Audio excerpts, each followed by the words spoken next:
مجھے اور آپ کو یہ بتایا جاتا ہے کہ بھائی امام کے پیچھے جو ہے نا، یہ نئی چیز ہے، امام کے پیچھے قرات کرو، یہ نئی چیز ہے، میں آپ کو صحیح بتا رہا ہوں یہ بات، اور یہی صحیح طریقہ ہے، یہ نئی چیز ہے۔ پہلے دور کے اندر اختلاف رہا ہے اس چیز کے اندر، اور اختلاف بھی احادیث کی بنیاد کے اوپر رہا ہے، دونوں طرح کی احادیث موجود تھی، لیکن ایک نئی چیز میرے اور آپ کے سامنے پیدا کی جا رہی ہے کہ نہیں بھائی صحیح طریقہ یہی ہے۔ ایک اور نئی چیز پیدا کی جا رہی ہے، بھائی رفع یدین ہی صحیح طریقہ ہے نماز پڑھنے کا، جو رفع یدین نہیں کر رہا وہ نماز اس کی ہو ہی نہیں رہی ہے۔ فتوے یہ بھی آ رہے ہیں، حالانکہ اس میں اختلاف رہا ہے، اور جو اختلاف کرتے ہیں نا، وہ جو یہ رفع یدین نہیں کر رہے ان کی نماز کو بھی صحیح کہتے ہیں، اور جو رفع یدین نہیں کر رہے، جو رفع یدین کر رہے ہیں، تو رفع یدین نہ کرنے والے رفع یدین کرنے والی کی نمازوں کو صحیح کہتے ہیں۔ ایسا ہی تھا، لیکن اب کیا، اب ایک نئی چیز آ رہی ہے کہ جو رفع یدین نہیں کر رہا اس کی نماز نہیں ہو رہی، یہ فتویٰ آ رہا ہے باقاعدہ۔ تو میں یہ کہتا ہوں کہ جو یہ فتویٰ دے رہے ہیں وہ اللہ اور اس کے رسول کے علم سے بالکل واقف ہی نہیں ہے۔ تو بھئی ہمارا ان لوگوں سے جھگڑا ہے، وہ جھگڑا بھی پیار والا ہے، ایسے محبتوں والا صحیح ہے نا، کوئی پرتشدد جھگڑا نہیں ہے۔ تو یہ نئی چیز پیدا کر دی ہے، تو لہذا جب ان سے پوچھا جائے کہ بھائی آپ یہ بتاؤ کہ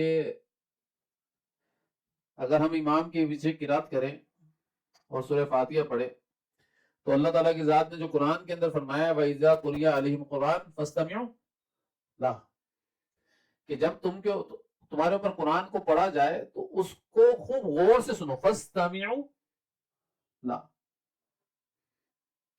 ایک ہوتا ہے اسمع سنو، اور ایک ہوتا ہے استمع، دونوں میں بہت فرق ہے۔ اسمع سنو اور استمع، اس میں بہت فرق ہے، دونوں کے سننے میں بھی بہت فرق ہے۔ یہ توجہ دلا کر سنایا جا رہا ہے اور بہت زیادہ توجہ کے ساتھ سننے کو کہا جا رہا ہے، اور اپنے آپ کو خاموش رہنے کو کہا جا رہا ہے کہ بھائی بالکل خاموشی اختیار کر کے فاستمعوا، یہ ہے فاستمع، کسی طریقے کی چو چرا نہ ہو، اس کو کہتے ہیں فاستمع۔ تو لہذا اگر امام قرات کر رہا ہے اور امام قرات کرنے کے بعد اگر آپ کہتے ہو بھائی قرات کر لے سورہ فاتحہ پھر ہم پڑھ لیں گے، اس قرآن کے حکم پر بھی عمل کر لیں گے، اور تو بھائی سوال پیدا یہ ہوتا ہے کہ اللہ کے رسول صلی اللہ علیہ وسلم کی ذات کے صحابہ کرام رضوان اللہ علیہ اجمعین نے جب اللہ کے رسول صلی اللہ علیہ وسلم قرات کرتے تھے انہوں نے کب سورہ فاتحہ پڑھی پیچھے؟ اس کا جواب چاہیے کسی حدیث سے، کس وقت پڑھتے تھے، وقت بتاؤ۔ جب حضور صلی اللہ علیہ وسلم سورہ فاتحہ پڑھ کر خاموش ہو جاتے اس وقت پڑھتے تھے، یا حضور صلی اللہ علیہ وسلم سورہ فاتحہ پڑھ رہے ہوتے تھے اور یہ بھی پیچھے سورہ فاتحہ پڑھ رہے ہوتے اس وقت پڑھ رہے ہوتے تھے، یا حضور صلی اللہ علیہ وسلم پوری مکمل قرات کر لیتے اور رکوع جانے سے پہلے صحابہ کرام سورہ فاتحہ پڑھ لیا کرتے تھے؟ تو کب پڑھتے تھے بتاؤ نا، اس کا ٹائم بتاؤ، اس کا ٹائم کوئی نہیں بتاتا، اس کا وقت کب ہے پڑھنے کا یہ کوئی نہیں بتا رہا۔ تو بھائی جب آپ یہ بول رہے ہو کہ یہ سورہ فاتحہ امام کے پیچھے پڑھنا چاہیے تو بھائی کب پڑھنا چاہیے یہ تو بتا دو، ہم پڑھیں گے لیکن کب پڑھیں گے بتاؤ۔ وہ اس کا کوئی جواب نہیں دیتے۔ میں اس لیے نہیں بات کر رہا ہوں کہ بھائی میرے کو سورہ فاتحہ جو لوگ پڑھتے ہیں میں ان کی مخالفت کر رہا ہوں، نہیں، اختلاف ضرور ہے ہمارا، مخالفت نہیں ہے، ٹھیک ہے نا، ان سے اختلاف ضرور ہے، میں ان کی مخالفت نہیں کر رہا ہوں، وہ پڑھتے پڑھے، لیکن جو نہیں پڑھتا بھائی اس کے طریقوں کو بھی صحیح مانے، اس کے طریقوں کو بھی مانے کی سنت ہے۔ جو رفع یدین نہیں کرتا بھائی اس کے طریقے کو مانے ہی سنت ہے، اور جو رفع یدین کر رہا ہے اس کو بھی مان لیں کہ بھائی سنت ہے. تو ہماری ان سے مخالفت نہیں جو رفع یدین کر رہے ہیں، لیکن جو رفع یدین نہیں کر رہے اور جو رفع یدین کرنے والے ہیں وہ یہ کہیں کہ بھائی ان کی نماز ہی نہیں ہو رہی، اب ہے مسئلہ. یہ غلط چیز، یہ نئی چیز پیدا ہو گئی. آپ کو ایک بات بتا دوں کہ اللہ کے نبی صلی اللہ علیہ وسلم نے جب بیماری کی حالت میں ابو بکر صدیق رضی اللہ تعالیٰ عنہ کو امام بنایا اور کہا کہ آپ نماز پڑھیں، تو ابو بکر صدیق رضی اللہ تعالیٰ عنہ نے 17 نمازیں پڑھائی ہیں اللہ کے نبی صلی اللہ علیہ وسلم کے موجود ہوتے ہوئے. 17 نمازیں پڑھائی ہیں دنیا میں موجود ہوتے ہوئے، 17 نمازیں پڑھائی. تو ان 17 نمازوں کے اندر رفع یدین ثابت کوئی کر سکتا ہے؟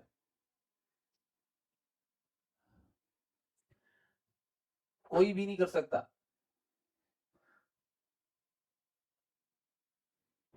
ان 17 نمازوں کے اندر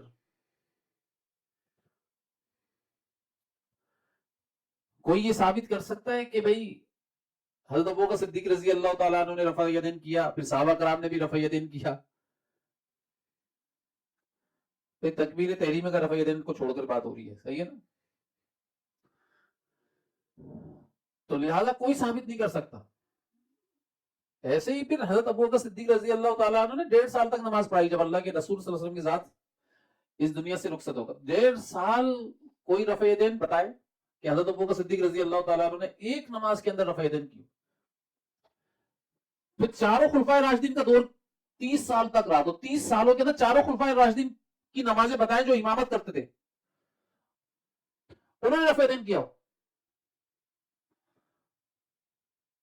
یہ سارے خلفائے راشدین جو ہے نا کسی نے رفع یدین نہیں کیا. تو جب رفع یدین چاروں خلفائے راشدین سے ہی ثابت نہیں ہے تو بتاؤ بھائی اللہ کے رسول صلی اللہ علیہ وسلم والی نماز پڑھتے تھے یا نہیں پڑھتے تھے، یا پڑھاتے تھے یا نہیں پڑھاتے تھے؟ بتاؤ بھائی، میرا اور آپ کو یقین یہی پڑھاتے تھے نا اللہ کے رسول صلی اللہ علیہ وسلم والی نماز. تو بھائی خود حضرت علی رضی اللہ تعالیٰ عنہ تو باقاعدہ نماز ہی یہ سکھاتے تھے، صحابہ کرام کو سکھایا کرتے تھے، اور حضرت عبداللہ ابن مسعود رضی اللہ تعالیٰ عنہ کو تو انہوں نے مقرر کر دیا تھا جاؤ اللہ کے رسول صلی اللہ علیہ وسلم والی نماز سکھاؤ، کیونکہ اس وقت سیاست کا جو مرکز تھا وہ کوفہ تھا. تو کوفہ کے اندر ان کو مقرر کیا گیا تھا حضرت عبداللہ ابن مسعود رضی اللہ تعالیٰ عنہ کو، جاؤ بھائی. اور یہ کون ہے حضرت عبداللہ ابن مسعود رضی اللہ تعالیٰ عنہ؟ یہ اللہ کے نبی صلی اللہ علیہ وسلم کے بالکل مشابہ تھے، صورت کے اندر بالکل مشابہ تھے.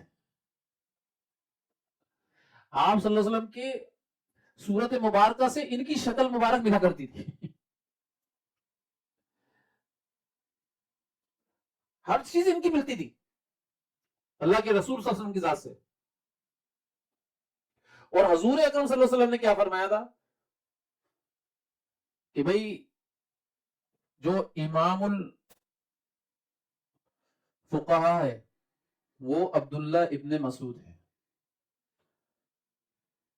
آپ سمجھتے ہیں فقہا ایک ہوتا ہے مفتی، مفتی فقیہ نہیں ہوتا، یاد رکھیے. یہ فقہا کے امام ہیں، فقہا کے امام. وہ تو تحقیق کرتے کرتے مفتی کے اندر بھی فقاہت آتی ہے. پھر 4 لوگ اور بیٹھے ہوتے ہیں نا اور فقاہت جاگ رہی ہوتی ہے. تو یہ فقاہت جو ہے نا یہ اللہ تعالیٰ کی ذات کی طرف سے ایک اللہ تعالیٰ کی ذات کا انعام ہوتا ہے. تو یہ کون ہے؟ حضرت عبداللہ ابن مسعود رضی اللہ تعالیٰ امام الفقہ. اور یہ لقب کسی اور نے نہیں، اللہ کے رسول صلی اللہ علیہ وسلم کی ذات نے دیا ہے ان کو. تو حضور اکرم صلی اللہ علیہ وسلم نے جب ان کو یہ لقب دیا تو آپ بتائیں کہ ان کا علم کیسا ہوگا. پھر صحابہ کرام کے اندر بھی مفتی اعظم، آپ سمجھتے ہیں، فقیہ اعظم جس کو کہتے ہیں، وہ حضرت عبداللہ ابن مسعود رضی اللہ تعالیٰ عنہ۔ تو اب یہ کون سی نماز سکھا رہے ہیں؟ یہ والی نماز سکھائیں گے جو ہوتی نہیں ہے۔ یہ کوفہ کے اندر یہی نماز سکھا رہے ہیں جو میں اور آپ پڑھ رہے ہیں، جو امام ابو حنیفہ رحمۃ اللہ علیہ سے مجھ تک اور آپ تک، ہم سب تک پہنچی ہے، وہی نماز سکھا رہے ہیں۔ تو لہذا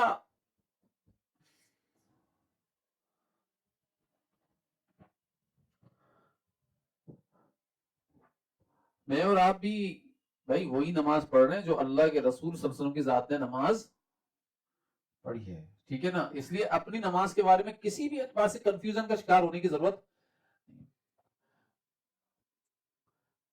اب میرے ایک ساتھی سے بات ہوئی، میں نے بولا بھائی تم نے رفع یدین کب سے کرنا شروع کر دیا؟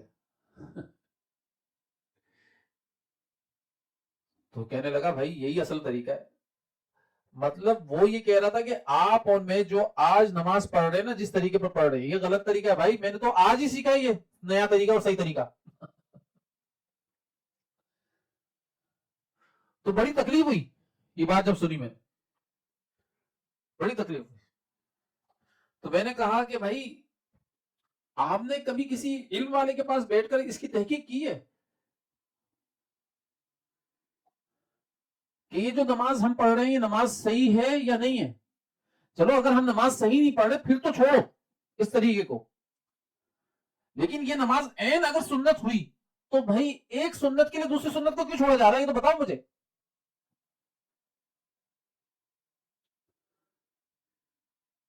جو آپ نماز پڑھ رہے ہو کیا آپ اس کو سنت کے خلاف سمجھ کر چھوڑا ہوا طریقہ؟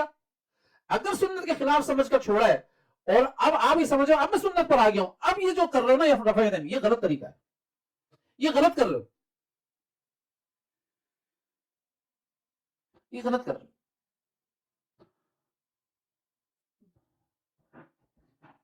لیکن سمجھ میں نہیں آتی یہ ساری باتیں، بڑی مشکل سے سمجھ میں آتی ہے۔ تو بھائی آپ میں اپنی نمازوں کے بارے میں کنفیوژن کا شکار ذرا برابر ہونے کی ضرورت نہیں ہے۔ آپ کا جو طریقہ ہے نا نماز پڑھنے کا وہ عین سنت ہے، میں آپ کو بتا رہا ہوں سنت ہے وہ،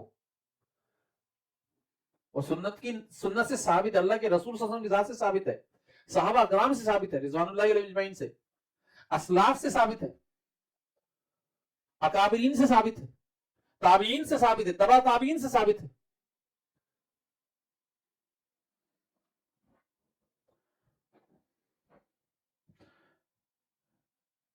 لیکن اس کا مطلب یہ نہیں سمجھ لیں کہ میں کوئی رفع یدین کا انکار کر رہا ہوں، یہ نہیں ہے، یہ بات نہیں کہہ رہا ہوں میں، سمجھ گئے میری بات کو؟ میں ان لوگوں کا انکار کر رہا ہوں جو بولتے ہیں نماز رفع یدین کے بغیر ہوتی ہی نہیں ہے، میں ان لوگوں کی باتوں کا انکار کر رہا ہوں، ایسا بالکل نہیں ہے۔